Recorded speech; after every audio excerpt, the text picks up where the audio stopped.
Are you ready for it?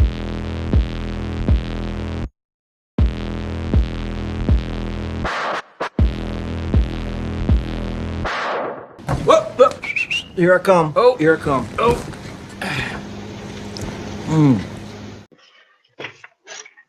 Here we go. Leather and Lumber presented by Lynx Baseball. Lynx Baseball sponsored by Marucci. Marucci is the official bat of Major League Baseball. Marucci, honor the game. Ladies and gentlemen, Coach Ryan Kelley's with us today. Early morning in Chicago, eh, bub? Dude, bright and early over here. Bright and early. Ready to go, though. How we doing, Johnny? I'm doing good, brother. That's a sick Cubs hat, bro. Oh, yeah. Love it. How are the Cubbies going to look this year, bub?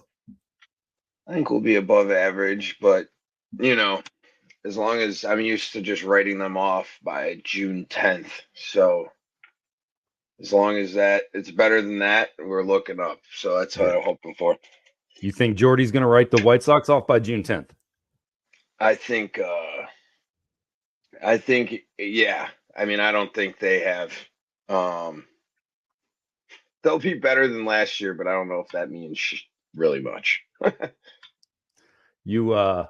I was reading the other day, they had their 6th pitcher getting Tommy John this spring.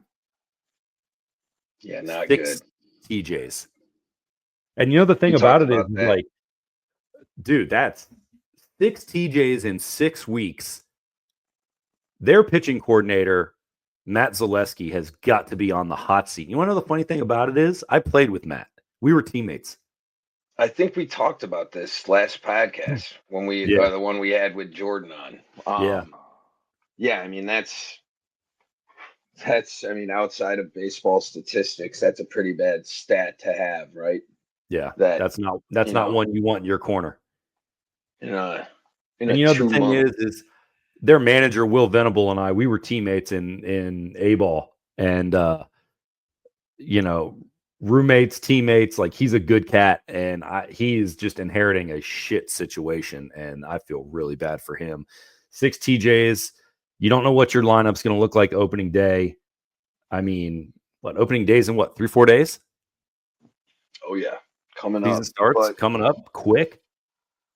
Right? Hey, I mean, he's a Chicago guy. His brother played for the Bears, so as a Chicagoan, right? I mean, it's good to have some home blood in there, and I hope, even though I'm a Cubs fan, right? Like, I root for the city of Chicago, and I hope that they turn it around, because as a person that grew up as a Cubs fan but has tons of White Sox fans that are, real close to me, it's like they love that team just like I love the Cubs. And it's also as funny as some of the newer fans, it's like they'll be really big on like the Cubs and the White Sox hating each other. And it's like, I grew up, we never played the White Sox, right? There was no interleague play or anything like that. Like, I grew up hating the Cardinals. So it's a little different for the older generation, but definitely hope the White Sox, start trending in the better direction than they were last year, for sure. Yeah. How's baseball in the Chicago Catholic League, bub? Oh, we're off to a little bit of a rough start, but it's early. We're young. I think we're going to get a little bit more out of our pitching staff than originally expected. So I think once we start putting it all together, we're going to be a pretty good baseball team. But right now, it's a lot of growing pains and stuff like that. But they're figuring it out, right? You got to remember, they are high school baseball players at the end of the day, right? That's right. That's right. All right, Ryan, let's jump into it a little bit. We are planning on having a guest on the pod today, but before we get to that guest, I wanted to cover some alumni, some current players, guys that are doing some big things in college baseball. First guy I want to talk about, an alumni for us.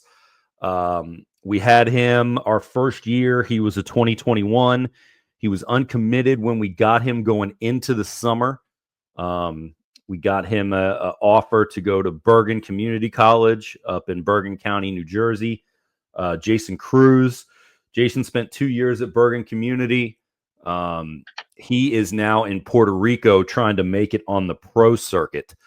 Ryan, I know you didn't get to meet some of those guys early on. A little backstory about Cruz. So, we do our scout day every year, right? And Cruz comes down and it's January, and this cat shows up to scout day in a wife beater, a backwards hat, and he's just yoked out of his mind with a beard that just scraggly, like straight line haircut. And one of our players from Puerto Rico looks at him and he goes, "Hey, Taliban." So I'm dying laughing. So we called him Taliban for the rest of the year. Just hits nukes, cannon for an arm, trying to make it on the pro circuit down in Puerto Rico. Jay, man, I wish you the best of luck. I know it is tough down there. But he posts videos all the time on Instagram, working out down in Puerto Rico with these trainers and stuff like that, trying to make it on the pro circuit. Just shout out to Jay Cruz, man, living his dream, right? Trying to make it in professional baseball. Not everybody gets to do that. So kudos to him. Shout out Jay Cruz. All right, next we're going to go to 2022 guy, Jack Boyles, Belmont Abbey. Jack played for us, middle infielder out of Heritage High School. Been at Belmont Abbey for 2 years. I think he took a gap year at Pro 5 Academy. Who else do we have that goes to Heritage? Oh, shout out Holden Cafis. Shout out Cafis, my guy. Shout out Holden Cafis. Shout out my guy Holden. And then we got another one on their JV squad, Kanan Pritchard. Shout out. Shout out. Here we go. So Jack Boyles, Heritage High School, Pro 5 for a gap year, and then to Belmont Abbey. Last year started 43 games, had 174 at bats. More of a defensive guy. I think he hit like 265 last year. Had a couple homers, some doubles, some extra base hits, scored some runs. 19 walks, 28 strikeouts. It's not bad, man. It's good at the plate. This year played 31 games, started 31 games, hitting 287. So, and in his true sophomore year, I guess. But I think out of a real middle infielder, right? I mean, there you go.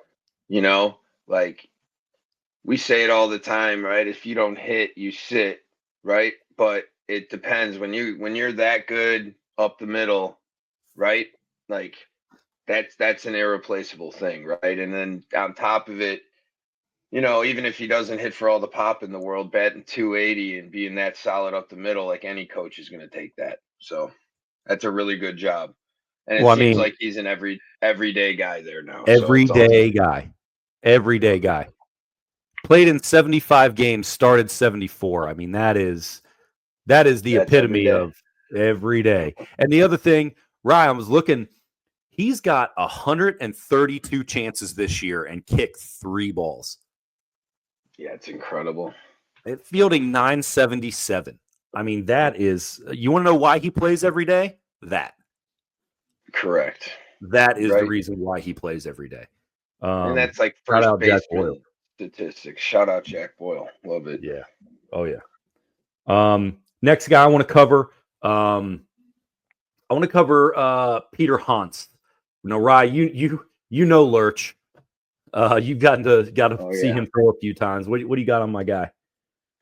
So Hans, former Virginia Tech commit. I've spent some time with him down in Florida. Most of the time I've spent and seen him throw down in Florida. And I mean, honestly, the other thing about Hans is just so projectable in what you want pitcher wise, right? I mean, 6'7", 240, and not to mention just a great guy, right? Like met his family. He's got the right head on his shoulders and he knows what he wants to do. And you know what? Like also, I mean, it's great to see him. I mean, right, as he's a freshman. Yeah. And He's, had 10 plus appearances. He's got 3 wins for the ball club. It looks like they're using him on a pretty consistent basis. And I mean, even though, he was going to go to Virginia Tech. I mean, I just think like the way that the climate is and the way that the culture is now, like a lot of you got to go to these other schools, right? And prove yourself. And I mean, as a freshman for him, already getting that opportunity and seeing the success that he's seeing, none of that surprises me with Hans, because he's a hard worker, and his stuff is really good too, Yeah. And I mean, no matter what for him, I think he ends up, progressing from where he is, because he's done that every year that we've had him. Yeah. And yeah. It's even better, as in the position he's in, right? I mean, as a kid his age, to go through some of the adversity that he's gone through, right, with commitments and uncommitting, and it really seems like he's landed in a good place and is having success, which is great. Peter, Peter is a freak athlete, right? At 6'7", 240. I mean, just throws the absolute shit out of the ball. I mean, it is an uncomfortable at bat as far as that goes. But he's starting to find some success pitching at Mount Olive. Posted, I think he's got a couple starts under his belt. I mean, 4.0 ERA, 26 and 2/3 innings, 26 hits, 14 walks, 23 strikeouts. I mean, he's right there and only getting better. Like, he is a true freshman. So, he's got some time. He's young too. I think he just turned 19 in February. So really young. All right. We are going to kind of segue this. We have a very, very special guest with us. Thomas Welton, by the way, of Raleigh, North Carolina, Leesville High School, Pfeiffer University, pitching coach now at Pfeiffer University. T-Dub, what's up, man? Nothing much. Just glad to be on it. Good to talk to you guys again, and let's get this ball rolling. That's right. All right, so yeah, T-Dub. We're talking about some of these guys, some of our alumni, right? And one alumni that I wanted to cover real quick, and I wanted to do it because we're having you on the pod this morning, is Jack Wiggins, my guy Twerp. Rye, you got to know Twerp a little bit. He's very twerpy. But for everyone that doesn't know, Jack had labrum surgery. It's been about, I don't know, a month and a half since he's had it. Also, Thomas, fun fact about my guy Twerp. So I guest coached in a summer league game one time, and no one had ever told me what Twerp's real name was. So they had been like, his name's Jack, and I was like, all right, I didn't know his last name. So I write down the last name. He goes into the game, and on the lineup card, I wrote Twerp. And he comes flying up to me in the dugout. He's like, yo, Kelly. He's like, my name is not Twerp, dude. How are the scouts going to know who I am?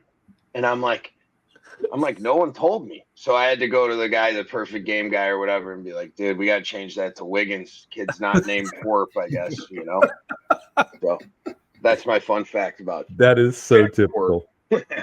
Yeah. So real quick, I've had Jack for since he's been 13 years old.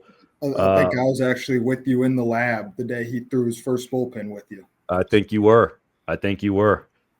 So, I've had Twerp since he was 13. Just a great kid, the epitome of what you want a teammate to be. He's a good pitcher, right? I think that, he has stuff. He has moxie. He has, everything that you would want a back-end guy to be. He's unfazable on the mound. And, I mean, he pitches with balls more than anything else, right? I'm not sure how much brains are up there, but my God, he's got enough balls for everybody on the team. Yeah. He flaunts his stuff, and he goes right after guys. I love Jack.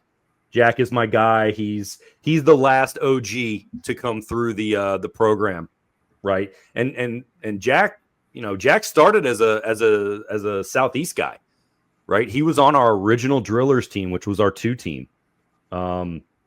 Started, he played probably half the season with that team, and my 23 squad needed a pitcher. I had a guy go down, and I called Chris and Jack, and I said, all right, boys, I got a spot. It's PO. And I don't think, as soon as I said I got a spot, Jack said yes. He's been a scout team guy ever since. Battling some shoulder stuff, some shoulder injuries. I think kind of what happened with him was his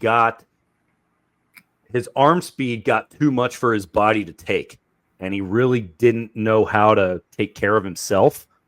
And by the time he figured it out, it was almost too late. Like his shoulder had started to go. Thomas, let's get into Jack a little bit. You coached him for 2 years on the circuit. Why don't you get into him a little bit? Just ultimate bulldog competitor. I remember, I think our first outing down in Georgia with him, gives up a home run in the first inning. Doesn't give up a hit the rest of the game starting. And he's obscenities at hitters, talking to umpires, just the moxie of the kid just took over. Something about that home run pissed him off, and I don't remember having a bad outing for him the rest of the time he was with me. Came down to our campus this fall, was one of those guys still uncommitted, had a rough summer dealing with some shoulder stuff. Wasn't 100% when he came down here. About 5 pitches into our outing, our head coach looks at us and goes, what do we have to do to get him? That's the type of kid he is. There's something about him where when he's on the mound, nobody's touching him, whether it's an MLB guy or a high school guy. His stuff, he's not going to sit there and blow it by you, but it's elite 4-pitch mix that's going to get the job done, and he knows he's better than you when he steps on the rubber. So just ultimate competitor, one that you want out there, and one that, for me, I really hope is able. Talked to him a couple weeks ago, said the rehab was going well. Want him full strength for us, and would love to have a couple extra years with him here at Pfeiffer. Yeah. The thing you were saying is once he hits the mound, it's infectious, man. Mm-hmm. Like there's two pro catchers that you coached, right, in Ty Harvey and Aaron Orozco, and both of those guys will tell you he's the best they got. 100%. Like that's the man. And I'm telling you, he's something else when he gets out on that mound. That's a kid that too, like I remember early on, the body wasn't good. It was a kid that struggled to do what he needed to do. He realized, hey, if I've got a chance to play college ball, I've got to change some things. And props to him. Like he went out and he did it. That's why we called him Twerp. That's how he got his nickname. Right. 100%. Yep. Right. He's 5'8", 165, 170 maybe. Sloppy as could be. And not what else not a great You know what else he struggles with keeping Airbnbs orderly. That he does struggle in that department as well. Yep. I'm gonna make sure he listens to this. Jack, we love you, buddy. Love you, Wiggy. So that's kind of the alumni deal. I wanted to bring you on. I wanted to talk about Jack for a little bit. Like I said, he's the last OG of the Dodgers, scout team and moving on into college. Thomas, I wanted to kind of get into your story. Leesville High School, Raleigh, North Carolina, 4 years in high school, summer teams. You played for the Clippers most of the time. And then you guys, when we started. We got you over with the other group that I was with, who shall remain nameless. And then, I want you to talk a little bit about your high school recruiting and how you got to be at Pfeiffer. Yeah, so had some chances sophomore year to get on the mound at the varsity level. Didn't shine, didn't struggle, was just kind of that guy that ate some innings. Always an undersized lefty, didn't blow it by guys, just knew how to pitch. And I think that's a testament to 4 years of working with you since I was 13 years old or whenever we first got in contact. But never really blew it by guys, never stood out, but was always, you'd look at the numbers at the end of the spring or at the end of the summer, and it's like, this kid was the best arm. And so kind of was a gritty, grimy, tough guy that understood it took more than just throwing hard. Unfortunately, COVID hit junior year, was set up to have a phenomenal junior year, had 2 saves and 2 appearances in 5 games. COVID hit, changed the landscape of everything. Recruiting shut down, summer ball shut down, kind of came to you and was like, where now? And I think we got Queens and we got Pfeiffer were the only 2 that even showed interest. Realized pretty quickly Queens was moving D1. It wasn't the right fit for me. It was more of a, you're going to go and sit and not really have an opportunity. Loved the campus, loved everybody down there. Just realized, hey, like if you want a chance to play Division III ball is the place to do it. And that's not to say, I mean, we've got multiple guys on our staff right now running out 90, 92 mile an hour pitches. So they're D3 to D1, like the level's there, the talent's there. Yep. And so for me, it was a difficult recruiting process. I got on campus at Pfeiffer, instantly fell in love with the school, told my dad on the drive back, I'm doing it. I'm going there. So continued there. Senior year was more of just an absolute mess with COVID of high school and everything there. Finally got on, I guess that summer, said, hey, I want to play a little more before I get to campus. And you approached me with the idea of, hey, I'm starting this team, come be a part of it. And since then, it's been the Dodgers scout team and now Lynx baseball that has played a pivotal role in kind of who I've become as a baseball player, as a baseball coach, and kind of everything I do on a day-to-day basis. So talk about the transition into coaching now, because, you know, ladies and gentlemen, he was a player, right? And he was a damn good player. He was a damn good pitcher. He was a relief guy. He didn't, like he said, he didn't blow by guys. He was a pitcher. 3-4 pitches, multiple arm slots, go in, get guys out, 1-2 innings, you know, sometimes 3. Your job is done. Nice job, kiddo. We'll see you tomorrow for it again, because typically it was only 25, 30 pitches in 2 or 3 innings. So talk about the transition into coaching, because something else people might not know about you, you're still in school. Yep. So I'm a senior right now. I've got 2 classes right now, finishing those up, 6 semester hours, pretty easy. But got on campus freshman year, had a phenomenal fall. Got up to 83, 84, was starting to really figure it out on the mound. Phenomenal fall, went back, did the stuff I needed to over winter break.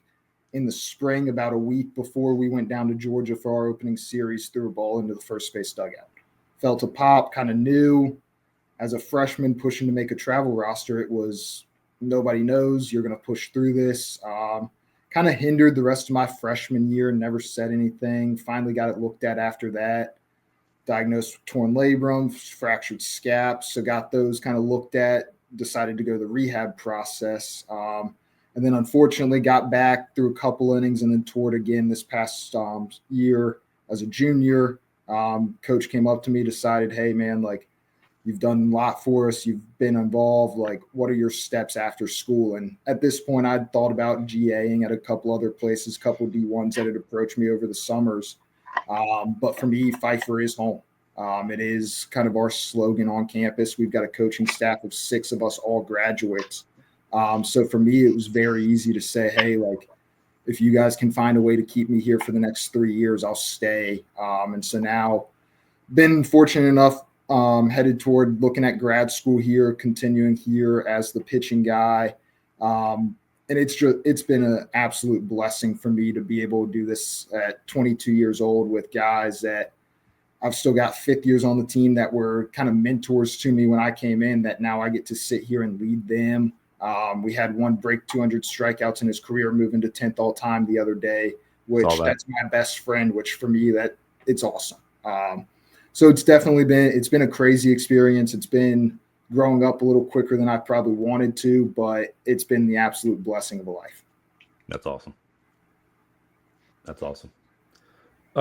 Talk to me a little bit, Rye, I want you to kind of chime in on this stuff too, because, You were also a D3 guy as far as an arm goes.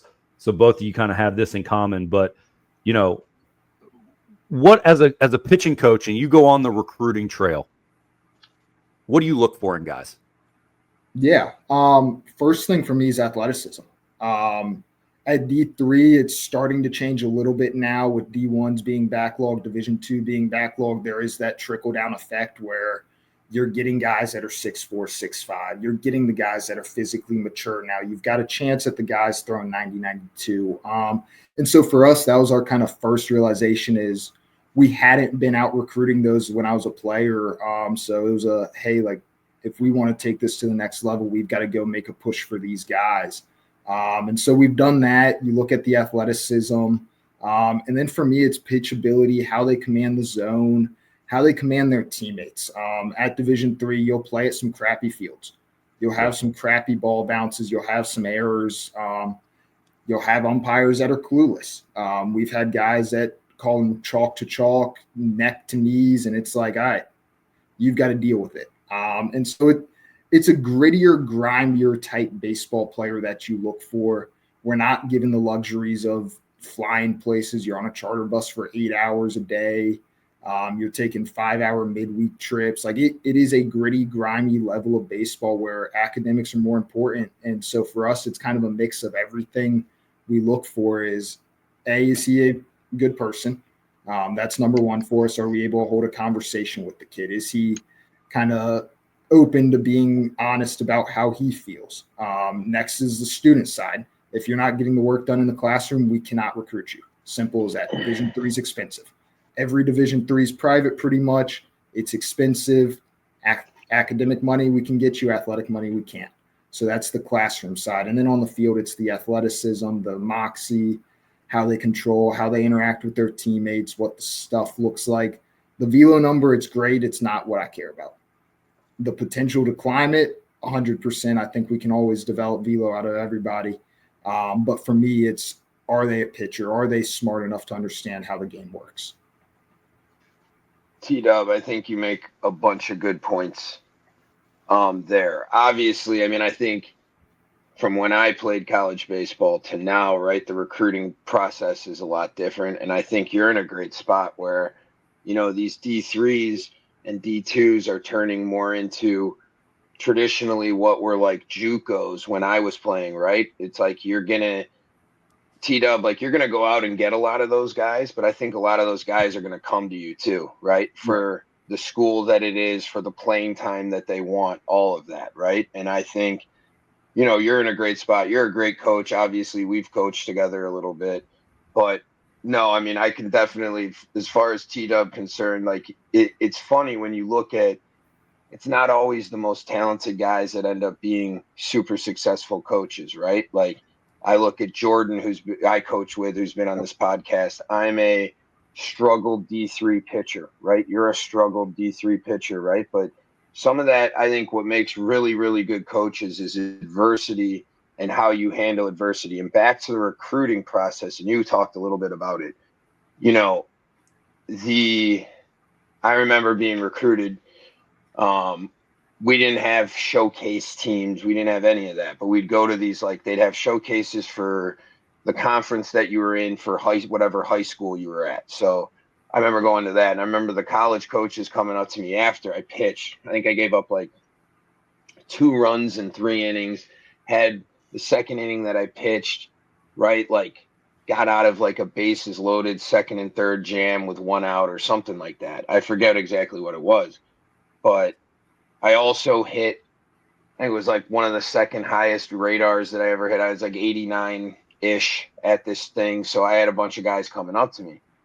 And not one of them, like you said, T-Dub, was like, dude, hit 89. Not one of them, right? And this is 10 years ago. So 89's like borderline D1 guy back then, right? So, and they come up to me and they're like, we love the way you got out of it.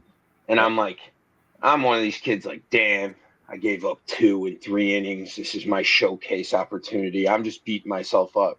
And then to have like 3 or 4 college coaches come up to you and be like, dude, the way you got out of that jam right? It speaks to exactly what you're talking about, right? And like I see it, especially at the high school level where I coach, where it's like guys will give you 2 good ones, and then when there's a little adversity in the third, the wheels will completely fall off, and you're like, dude, it's your numbers, the spin rate's good, the movement on the pitches in the first 2 innings good, but college coach looks at a bunch of guys with that, right? He looks at 10 guys. So it comes down, if there's 5 or 10 guys that you want to have come to your school, are you going to take the one with the same projectability who battled out of a tough situation? Or are you going to take the guy who, let 1 or 2 runs turn into 4 or 5? Right. So, and I'll add, like, we're always looking, the baseball side's great. The mental side's what wins the game. And it's not hard for us to see the mental side in a player, whether it's how he walks into the dugout, how he responds to a bad strike call, like any of that. Like, it's obvious to see what type of person they are mentally. And we can cross guys off, simple as that. So if younger guys watching, like, if you don't think that stuff matters, if you see these big league guys, they jog balls out. Guess what? They're getting paid $100 million. They're also playing 162 games in 180 days. Right. Like those are things we notice, and they will get guys crossed off. And it sucks for the players because some of them are the most talented, but the mental side of the game is that important. So I want to go back real quick to the attributes that you look at when you recruit a player. Okay. Yeah. Is he a good person? Yep. Does he have a good mental makeup? Right? Can he hold a conversation? Is he a good student? Does any of this sound familiar to you guys as far as what we recruit playing for the Dodgers or playing for Lynx now? Oh, right? I mean, it's what we've done since I was 14 with you in the lab. There you go. I mean, it is. There you go. It is what a baseball player should be made of. It is how guys should be made. And I think that's a testament to what we've done with the Dodgers and now Lynx is we've run the program the right way and kept it clean the whole time. That's right. So, yeah. Now, the one thing that I think is really imperative for a lot of these guys to hear, right? Everyone knows there's multiple levels of baseball. There's Division I, Division II, Division III, NAIA. Those are your 4-year schools, right? And then you have your JUCOs, right? Your 2-year schools. So Division III, probably the 3rd highest level, right? NAIA is probably just underneath. JUCO is obviously just underneath that as far as, level of baseball goes. How easy is it to get crossed off a list at Division III baseball? Oh, I mean, we do it daily. We do it daily. To get guys crossed off. Well, let me start here. At Division III, we get kind of the trickle down of anybody in the transfer portal, anybody in JUCO that can't find a fit, any high schoolers that are seniors that don't find a fit. All these guys reach out. And D3s are one of the schools where more often than not, kids are reaching out to coaches before we find the guy.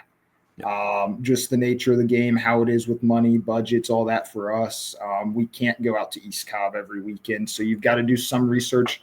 You've got to reach out to us. Then we'll get into kind of what you do. But first off, if the email or the text is wrong, if there's a wrong name, if school's misspelled, if there's stats that aren't related to our team, any of that, it's instantly this kid doesn't know what he's talking about with our school. We don't want a part of him. Next, it's the attitude. The attitude's the next important thing for me. We're trying to create a culture in our locker room that fits all 50 guys instead of having a couple superstars, but they don't fit in with the team. It doesn't benefit you in the long run. You cannot make a tournament run. You can't do anything special when you've got bad apples in the locker room. So that's number 2 for us. Number 3, I'd say, is how your parents interact at the field. If we see parents that are kind of overbearing, that are too much, attitudes are bad, yelling at umpires, yelling at kids, we understand the pressure that puts on the kid, and we understand the kid may never be able to get out from under that shadow. They may get on campus. Their parent may not be here as often, but when their parent comes, they're going to be stressed. When their parent's not even at practice, they're going to push. They're going to be stressed. They're going to kind of press for that next big hit when there's no need to press. Baseball is a game of failure. Guys struggling to handle failure is the biggest thing for us. Gotcha. Now, what's the easiest way to get circled? I mean, just doing the right things. And that sounds simple, but at college baseball, you've got 2 minutes to get on and off the field, or it's a ball to start the at-bat. There's pitch clocks. There's stuff like that. If you're not hustling everywhere you go, like right there, we see a kid, he made the last out. Let's say it's a catcher. He's back behind the plate in 30, 45 seconds. I want that kid because that kid's got out, whatever. He's shaking the at-bat. Now he's back there. He's rocking with my arms.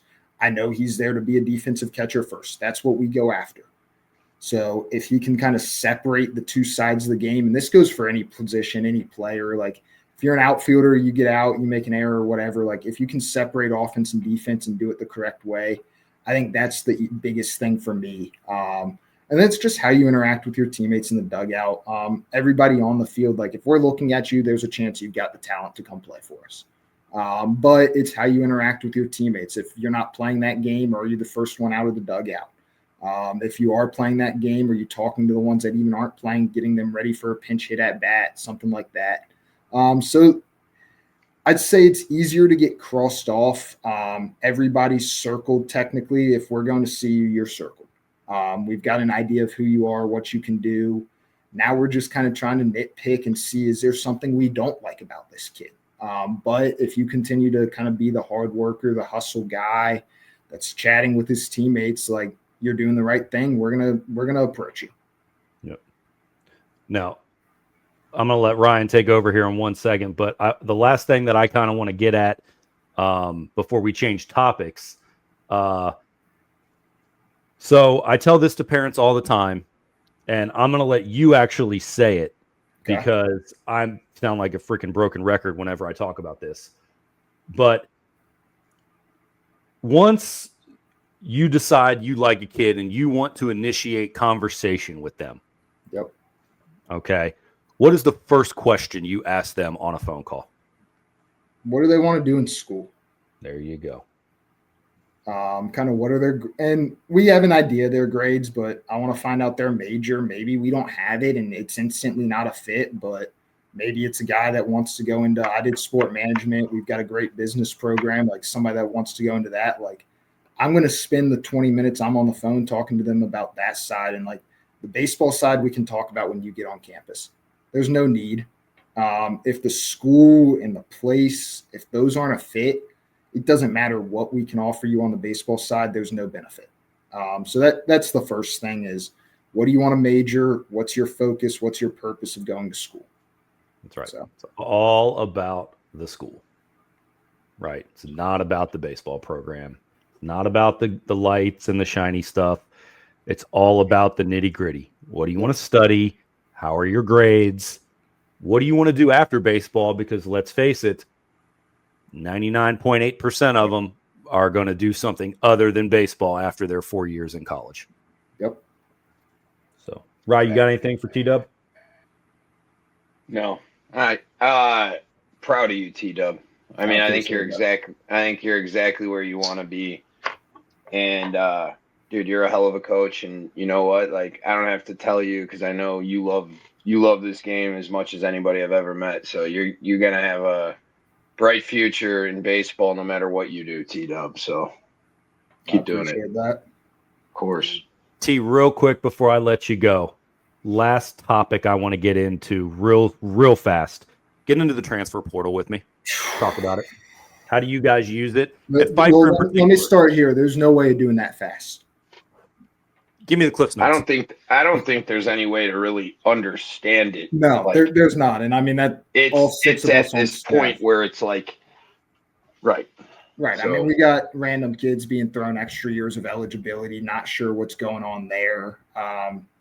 But it's helpful. I do think there is a spot for it. I think it could be done better, whether it be moving the window till after the season, changing how the window works.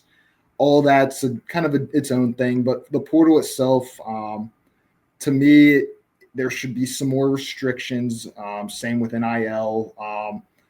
To me, it's ruined college baseball. It's ruined college athletics. It's not the same as it was. I was a fan of the one-time transfer, but now it kind of teaches kids, and I think it's kind of where we're at as a society now is, and it gets back into the mental toughness is, does the kid wilter in the third inning when he starts to struggle, or does he go, well, push through it, get to the fifth? Kids get on campus, they may be high recruits. We've got a couple here. They haven't been everything we thought they could in day one, not to say they won't be in year 4. Our biggest pitch to guys right now is we're treating it like a JUCO. We want 2 good years out of you, whether it's your first 2, and then you say, hey, coach, like, I've got the chance to transfer to a Division I. I've put the numbers up here. I've helped you guys. Can you help me get there? Yes, because you did it the right way. I'm willing to go to war for guys like that. And then there's guys that, hey, like, maybe we don't transfer out, but maybe we sit for 2 years, we develop. Your back 2 years are going to be really special as a college arm. But I think in today's society, a lot of kids struggle to understand, hey, if I wait these 2 years, I will be a weekend starter year 3. Instead, it's I'm going to go look for greener pastures right now, and they may not have the numbers, they may not have the velo, they may not have the mindset, all of that kind of kids get thrown into the portal and then they go to die.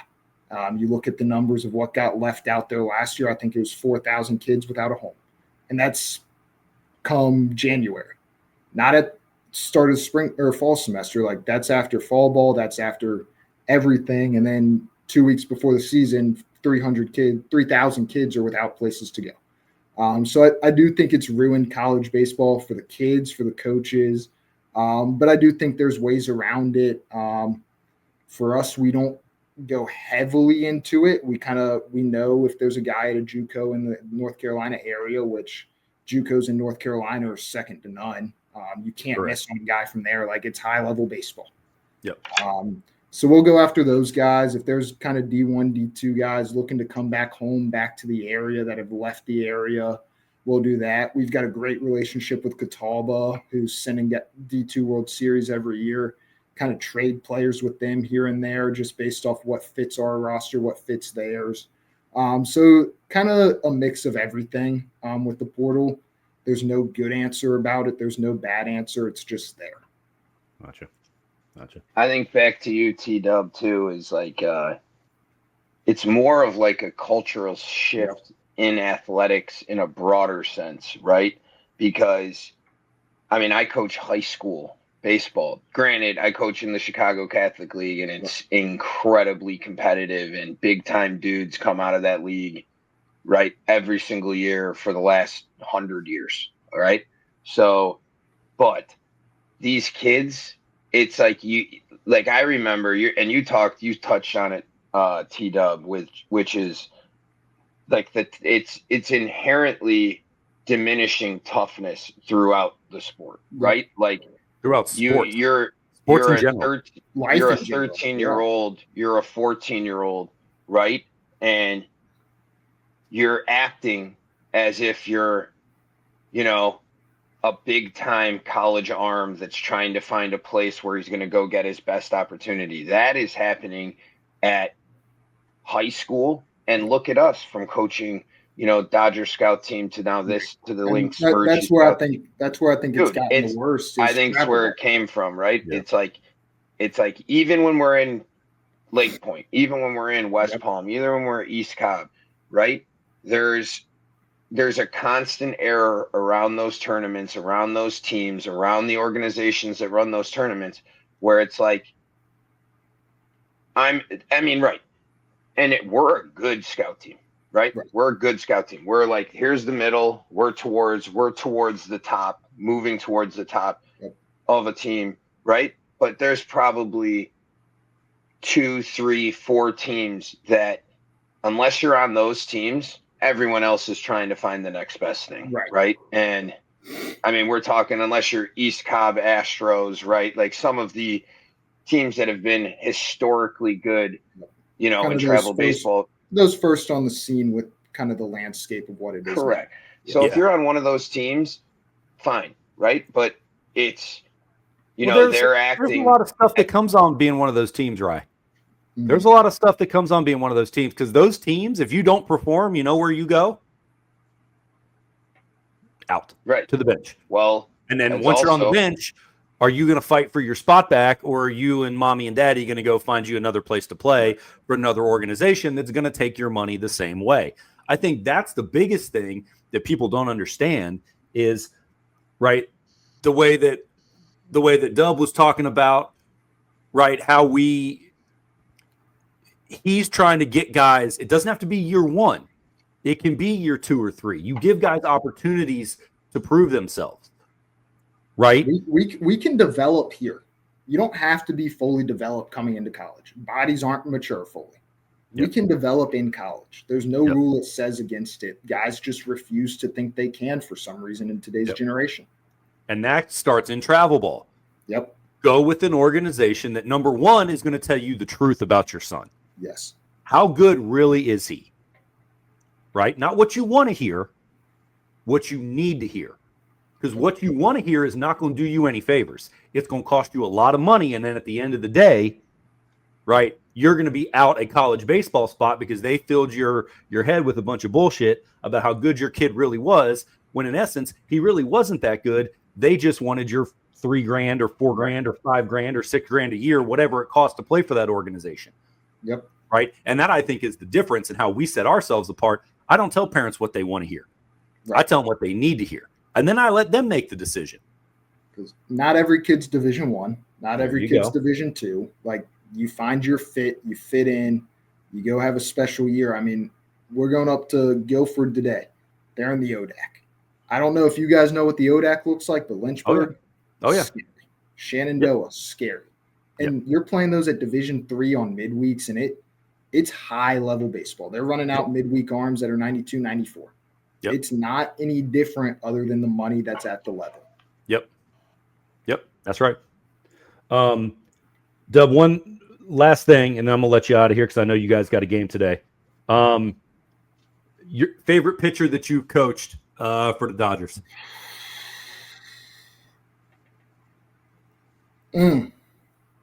Well, I would say the one R. Kelley was talking about when I joined. What that kid's done, Pete Hantz. I mean, it's a special kid. It's special. I'm gonna go with. I'll go with Brandon Suler. Ooh. Yep. Okay. Just a kid that was hard-nosed. Like it. Yeah. Was kind of the underrated arm on our team the last 2 years, and that's a 2025 team that's number 20 in the country. It was a special group of guys. We were round of 32, round of 16, both World Wood Bats that we were a part of. Multiple MLB draft picks, multiple Power 5 guys. And then you've got this kind of sloppy righty out in New York. Pennsylvania, mid-eights. Wasn't going to blow you away with any stuff, but just knew how to pitch and went about his business, showed up to the field, head down. I've got the ball today. I'm going to work. I'm going to give you 6. And it was a guy that the offense went with him.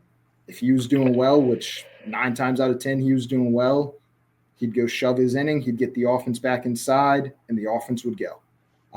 Not a kid that was loud, not a talker, wouldn't go out of his way to do a ton of extra stuff around, but showed up and got to work. He's a guy that chose D3 going up to Stevens up in New Jersey. Phenomenal fit for the kid. I hope he has a phenomenal year. I hope we get a chance to meet him in a College World Series or a regional because I do think he's a guy that can work to a D3 All-American type player. So that's who we'll go with. And let's segue over to your favorite position player. This shouldn't take very long. Okay. Well, there can be ties. There's a tie. His name is Harvey. And I mean, it's special. Wonderful kid. And that's the part that I don't think gets said enough. I think everybody knows it. Is he the best baseball player I've probably ever seen? Yes. Is he better than Brandon Thomas? See, I didn't get the joy. I only had Brandon for a couple tournaments. Okay. Yep. So I had Ty for 2 full summers where it was, I think over those 2 summers, he batted about 540 for me. Threw out probably 30 runners from behind the plate. Got on the mound when I wanted him to, just for fun, and would pop a 9 here and there. But it's just the makeup of the kid, and there's no way to put it. It's a kid that could be an arrogant, cocky, I know I'm this good, I know I'm getting drafted type kid, but it's a kid that if you asked him today, he'd probably tell you he's not getting drafted and he's got to work. Shows up to the ball field, the team goes for him, the crowd goes around him, there's scouts there looking for him, and it's always the same thing. It's special, and it's not the on-field play that's special. It's how he interacts with everybody. It's what he does. It's what he did for this organization. I mean, He brought in some guys. He took us to the next level. Single-handedly, he took us to the next level. We were able to go out and get some pieces to help him do that. But I think he's kind of helped grow this organization into what it is now. And I cannot wait to fly to wherever he is when he makes his MLB debut, because I think it's in the next 3 years or so. I don't think he's in the minors long. It's that special of a kid. Yep. I couldn't off of that too, like I have a guy, you coached him for 2 summers. I've seen him play the last 2 summers. Is like you made the big point, is like it doesn't get talked enough. It's right. It's like usually when we talk about a really good baseball player, it's like, oh, well, or it's like a guy we're trying to find like, oh, he's a really good guy. And we're kind of trying to find a way to talk ourselves into, who he is personality wise, why he'd be a good fit.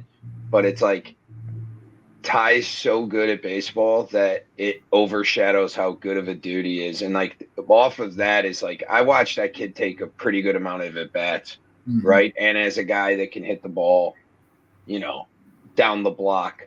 I mean, foul pole to foul pole for power.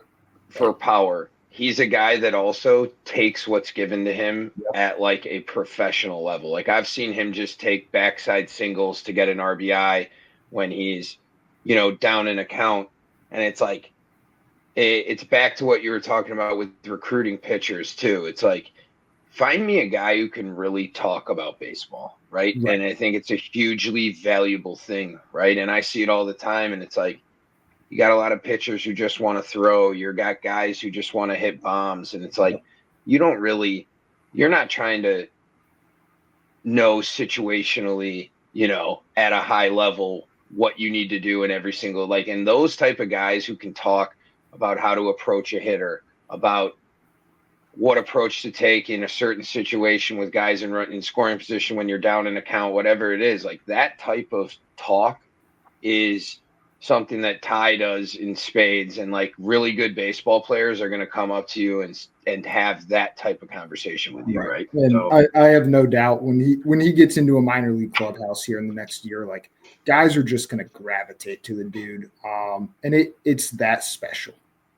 The thing about Ty, and I'm going to talk about his counterpart, who really was here before Ty. Yep, was Aaron, right?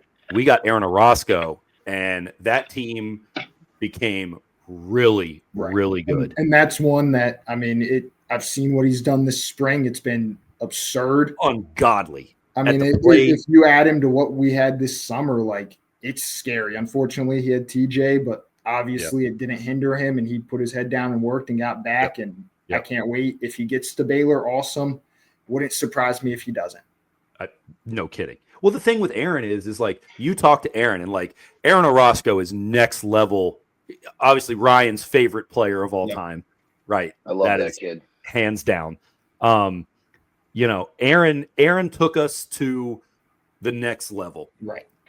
Ty took us to the level after that, and I think it all started with Aaron, because when we brought Ty in, Aaron stepped his game up. Oh, 100%. Pushed Ty to step his game up, because Ty knew he wasn't going to be the everyday guy. Yep. Because Aaron's back there, and Aaron Orozco is a damn good baseball player. I mean, like you said, cannon. It wouldn't surprise me if he got plucked too. If somebody told me he was a 5th round pick, I'd be like, go figure, right? I love Aaron Orozco. I love Aaron Orozco. He's the best. And the thing too about him is like, we again talking about like who you are personality wise. Like he could have easily, when Ty showed up, been a butthurt guy who, goes to find greener pastures, blah blah blah blah blah. But he's a top level. You want to talk about like a clubhouse guy? Like Aaron Orozco is at I don't know if I've ever met a guy that's better to be around in a dugout than Aaron Orozco. He's hilarious. And if you look at this, Orozco, Cuban background, right? Latin background. A lot of plays with flair, plays with moxie, plays with some flash. Confidence is oozing out of Aaron. Oh, he could be 0 for 10 on the weekend. You never know. Never know. You thought he hit four bombs. You have no clue. Right. Next ball is going to go over East Cobb's scoreboard, flying like it's into space. And then, but the thing is you talk to Aaron and you ask Aaron who's better. He'll tell you Ty's a better player than he is. Right. And you kind of sit there and scratch your head and be like, I don't know, bro. Like, you're pretty damn good. He's like, nope, Ty's better. Ty's better. And I'm sitting there going, well, both of you are probably going to be pros one day, so you guys can have that conversation. Right. I'll take you out to a steakhouse one day when you guys are in the big leagues. Well, if they're in the big leagues, they're going to take me out. Yep. But, we'll go out, we'll get some drinks, we'll get dinner, and we can hash that out then. But, right, both of those kids that play the same position on the exact same team pushed each other to get better and better and better and better every day. I mean, and if we're going to talk about those two, like, it's hard not to talk about the third in that trio. There's a kid up in Illinois that he's a special catcher too. Very. He is. Northern Illinois found a absolute gem. That's a kid that, in my eyes, deserved to be a Power 5 player. Yep. And I think Carson Ramos, not quite at the level the other two are, but I think he could pass them at some point if he continues to work. I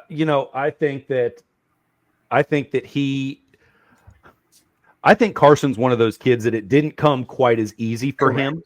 Correct. Right, as it came for Ty and Aaron. Ty and Aaron are a little bigger, a little stronger, right? Little better. Like, each of them has their own thing. Right? Like, Ty, obviously, the best bat-to-ball skills of the three of them. Ever. Yep. Right. Aaron Shout out Ramos, dude. Shout out Ramos, dude. Right? Great freaking dude. Aaron has just a rocket launcher for an arm and hits bombs. I think Carson was the best receiver. Correct. Carson does it. Carson does the quiet parts of catching the best. Go. Receiving, he's the guy, blocking, if calling I'm going after a defensive first catcher, the kid still hits. I mean, I've seen a kid hit a ball 430. Kid still hits, but if you want a defensive first, kind of focused on how do I keep the arms in this game, it's Carson Ramos. That's right. Shout out to the NIU Huskies over here in DeKalb, down the block. How far is that from you, R. Kelley? 45 minutes west. Gotcha. Not far. Both my parents went to NIU. Great school.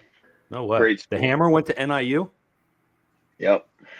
Nice. Yep. NIU's a very good school, like in Chicago, like all business people in Chicago, tons of them. My mom was part of the first graduating law school of Northern Illinois University. Facts. The Velvet Hammer. Shout out. Correct. Shout out, dude, Mom. His mom is unreal. Funniest lady ever. Sweetest lady ever until she gets pissed off and then she becomes the Hammer. Nice. Facts. She's awesome. All right.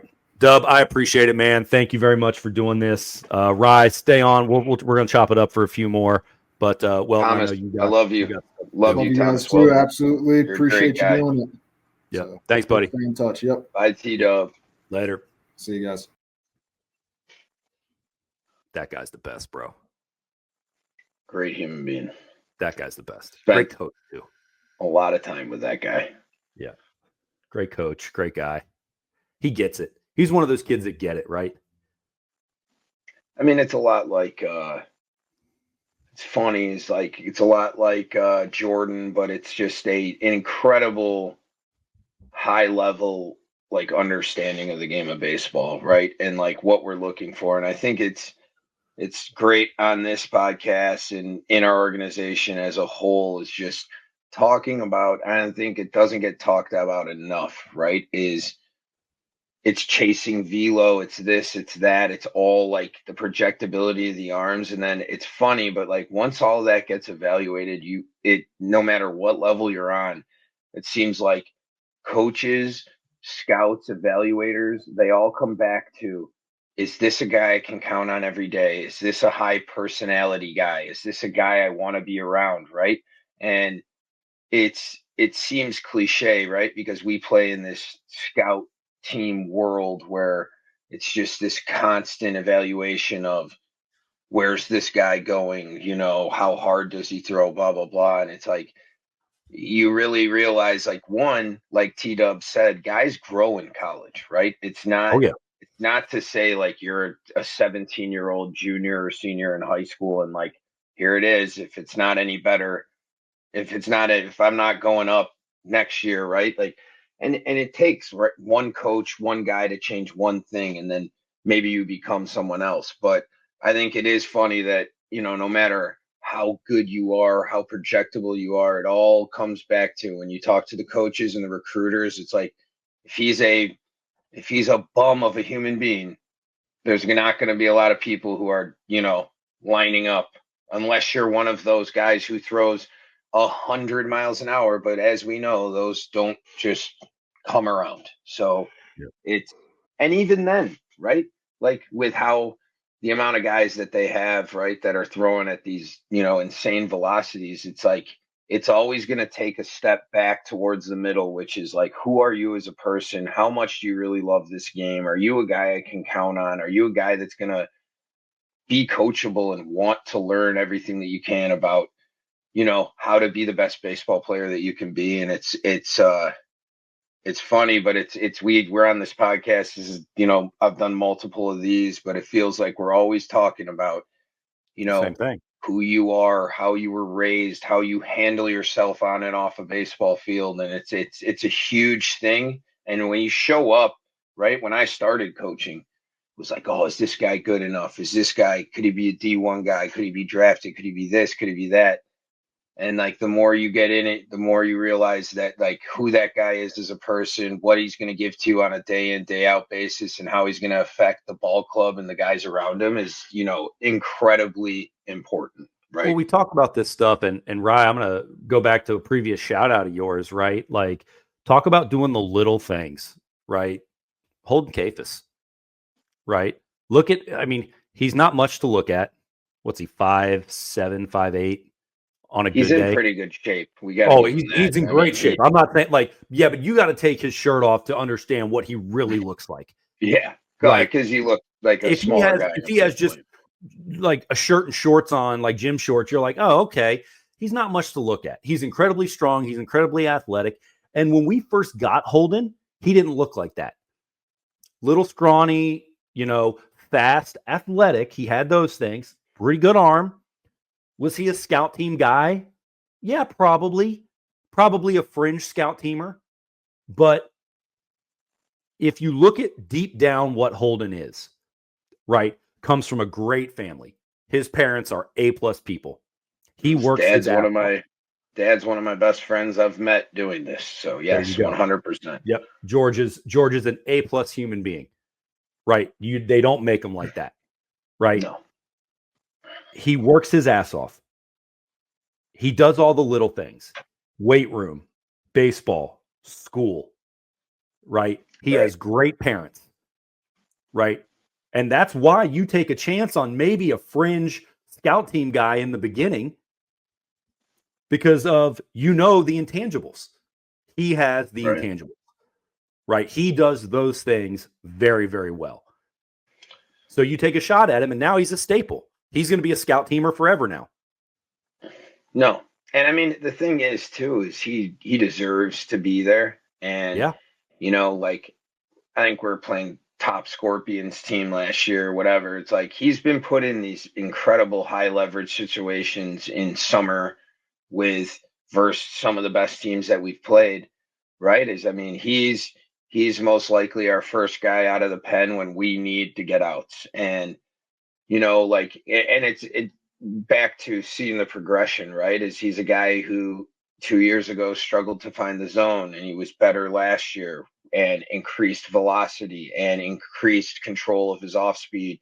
And also a guy like him, his dad, his brother, guys that can talk about baseball at an incredibly high level. Like they're a baseball family. They're obsessed with it. They all are about it all the time. Yeah. We see the progression, but you knew the progression was going to happen because of how he's raised.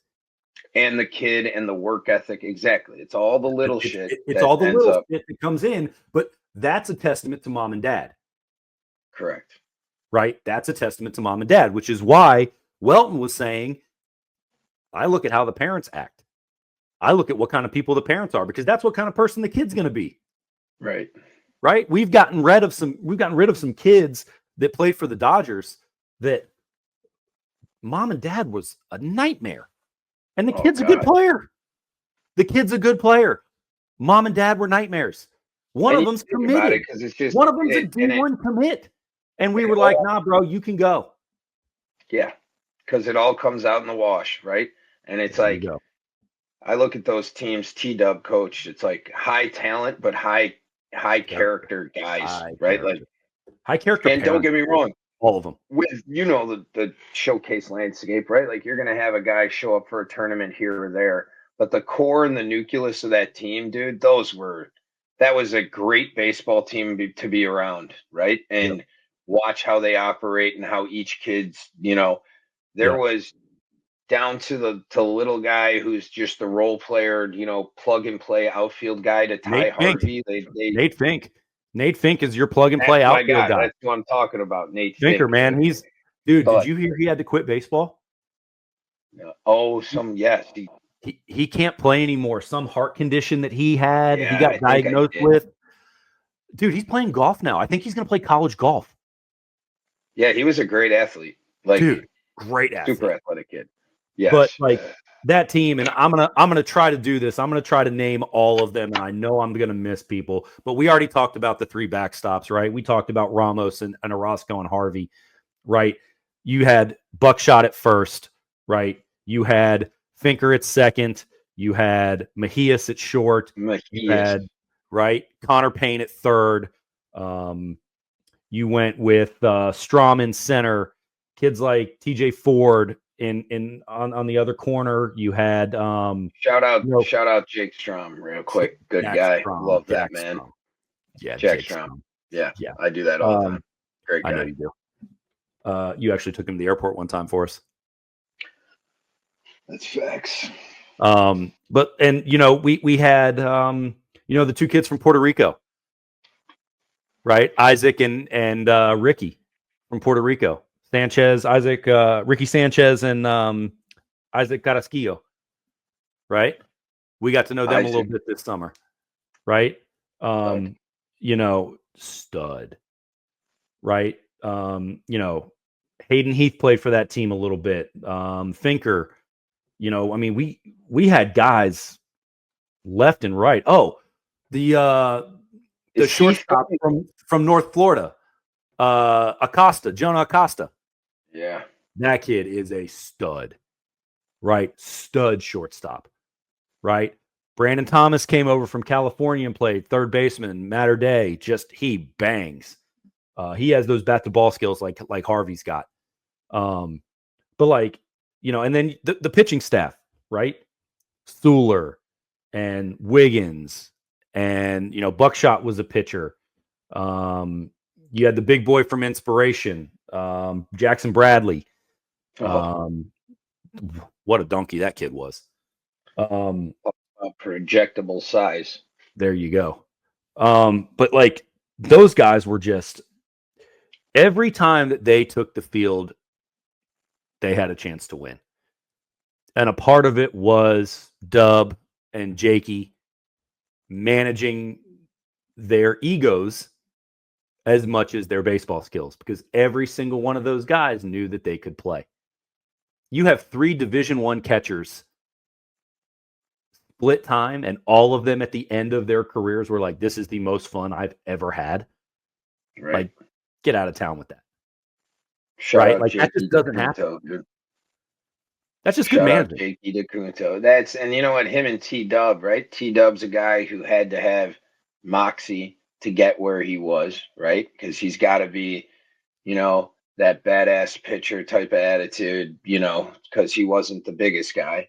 And then you got DeCunto, who you've told me on multiple occasions might be the best baseball player that you've ever coached talent-wise, and has absolute zero ego, negative ego even, right? And he's the perfect guy to get a bunch of guys who might be ego guys and dial them back, right? And be like, hey, and hey, I mean, Jakey turned down multiple Division I offers to go to D3 William Peace. Right. D1. I mean, look at the guys. You talk about the backstops, though. D1, D1, D1, and you kept them on the same team. Crazy. And they had a ball, and they played their asses off for him.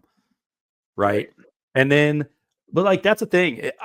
And I'm going to hold true to this. DeCunto, I think, was the best baseball player that I ever coached until this 2025 group. And Harvey and Orozco and Acosta and Brandon Thomas and Jack Strom came along. And I think all of them, yet different than Jake, different players. Well, right. And I'm talking like you've coached Jake since he was like, those guys showed up when they were in high school and played baseball for us. Yeah. No, I've had Jake since he was 14. So my first year coaching, 2017, I got Jake, right? And up until 2025, he was the best player that I'd ever coached. And he's still on that level. Don't misunderstand me. Like, Jake is a player, for sure. Right? Albeit retired now, he's working. He's the assistant general manager at DBAT, right? In one of the hitting facilities in Wake Forest here where we live. But I mean, just a guy, man. Could absolutely play the game. Awesome human being. Great. I mean, and that's, Thomas Welton and Jake DeCunto. It's funny is like I got into coaching a little bit later in my life, but it's very beneficial to have been with those guys, coaching alongside them in some of these tournaments because it's a perception, right? Or or a view or, an outlook that you have that, I've been out of competitive college baseball for a good minute. And I played in some semi-pro stuff in Chicago, around Chicago after school, but I haven't been around young guys like that, right? That are fresh, that are like literally still in the college baseball landscape. And it's like the amount of stuff, I learned from those two, despite them being, 10, 15 years younger than me was very beneficial to, my trajectory as a coach. So it's good stuff. Right. Real quick. We're going to plug our sponsors. We're going to plug Marucci first, right? lockerroom.maruccisports.com, right? Enter code LinksBaseball. Everything on the store is 25% off. You can get your Links gear. You can get regular Marucci gear. I'm sporting their new line called The Stable. It is like Lululemon Fabletics. It is super comfy. I love the way it fits. Short sleeve hoodie, right? Back up for the camera. Throw the hood on. Bang. Right? Short sleeve training hoodie. This thing is super comfortable. Like, everything's 25% off. It doesn't have the price tag that Lululemon has, which is awesome because that stuff is expensive. This stuff is on the Locker Room, right? Is on our team store. So Locker Room Sports or lockerroom.maruccisports.com. Sign up. Store code LinksBaseball, 25% off. The best wood bats in the game by far. Major League Baseball thinks so. So do I. And then another one, our sponsor, Chinook, sunflower seeds, just a different type of sunflower seed. I've got my order in, waiting on my stuff to show up. I cannot wait to try these seeds. I was a big seed guy playing, I was a reliever for most of my career. So it gave me something to do for the first 7 innings of the game until it was time for me to get going. So big seed guy, cannot wait to try these Chinook seeds. I've tried them. They're good. They're incredible. I heard. Very good. USA Baseball has them, so they give them You're out. the official seed of USA Baseball. That's right. Correct. Very right, good. and the official seed of Lynx Baseball. So basically one and the same. And then last, I'm going to plug Go Route, leading player to coach communication or coach to player communication. You got the little iWatch on, calling pitcher catcher. Shoot, you could do it throughout the entire field now, right? You can call defensive plays. You can call offensive plays. There you go, right here. Right? No more of that. Let's hit a button, fastball away, or if we're on offense, hit a button, hit and run. Buzzes on a little watch. Everyone looks down. No more missing signs. Zero excuse for missing signs anymore. Mike and those guys at Go Route, great product. Love the product. We are going to use it throughout all of our high school teams this year.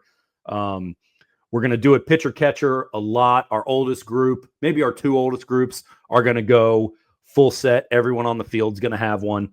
We're looking into that right now. We're talking with Mike. Mike's been a great sponsor. He is just, great guy, really understands the game of baseball, and is really helping us out with this stuff. Chicago boy. Yeah, he is. Chicago boy. Yeah, he is. Yep. He's in the Great North right now.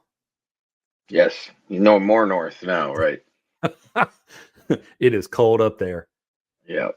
And his kid is really good too, by the way. He's putting up asinine numbers at these showcases. Yeah, he's just an incredible athlete. Asinine numbers. Back to what T-Dub's saying, recruit athletes. That kid is an incredible Nolan Rowley, baby. Here we go. Shout out. All right. Let's see. We've an hour and 15 minutes. I think that's going to do it for the day. I got to go do some yard work a little bit. Not looking forward to that. What you got going on today, Rye? Oh, we've got the Battle of Roosevelt Road, folks. Willowbrook versus Montini Catholic today, 4:30 p.m. over in Lombard at Montini Catholic. So here we go. Shout out Montini Catholic. Good luck today. Shout out Montini Catholic. Tell Jordan what's up. I'm going to get off here. I'm going to go call Gary Mendoza and talk some shit. So, all right, Bub. Appreciate you. Bye, Linker. Like, listen, subscribe. Later.